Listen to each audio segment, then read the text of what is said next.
মাদকের ভয়াবহতা কতটা নির্মম হতে পারে আপনারা এই ভিডিওটি দেখলে বুঝতে পারবেন। পুরো ভিডিওটি দেখলে আপনার মাথা নষ্ট হয়ে যাবে। সামনে যে ছোট বাচ্চাটিকে দেখতে পাচ্ছেন বিরামপুর ঢাকা মোড়ে, এই বাচ্চাটিকে দেখে অনেক জনগণ দাঁড়া হয়ে পড়ে।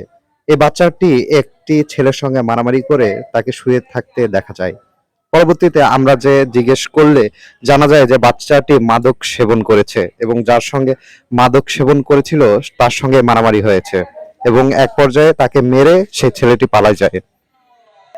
সাধারণ জনগণ প্রথম দিকে ভেবেছিল যে বাচ্চাটি হয়তোবা হারিয়ে গেছে বা কোথাও থেকে এসেছে, ঠিকানা বলতে পারছে না। পরবর্তীতে আমরা তার সঙ্গে কথা বলে জানতে পারি তার বাসা মির্জাপুরে।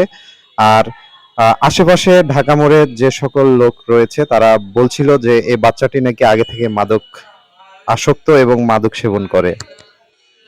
আপনারা যারা দেখতে পাচ্ছেন এই বাচ্চাটাকে দেখেন, এই বয়সে সে মাদকাসক্ত, সে মাদক খেয়ে এখানে মানে এমন আহ, অভিনয় শুরু করছে যে এখানে অনেক মানুষ জমা হয়ে গেছে তার অভিনয় দেখে। দেখতে পাচ্ছেন ভাই, আপনারা তো চেনেন তাকে। হ্যাঁ অবশ্যই ভাই। কেন তুমি যে খাইছো, তোমাকে কেউ খাওয়াইছে না তুমি খাইছো? খাওয়াইছে। কে খাওয়াইছে? ওই যে সিঙ্গাড়া মারলো, সিঙ্গাড়াই ওই খাওয়াইছে। চেহারা রাখছে না তুমি? না তো চিনি না, হ্যাঁ, চিনি না তো ওই সিঙ্গাড়া। চিনো চিনো না, এমনি মারলো তোমাকে? হ্যাঁ হ্যাঁ, তোমার বাসা কোথায়? তুই খালি নাকি? হ্যাঁ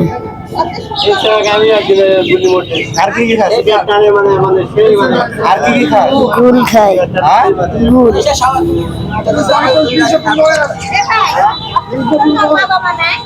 তোমার বাবা মা নাই?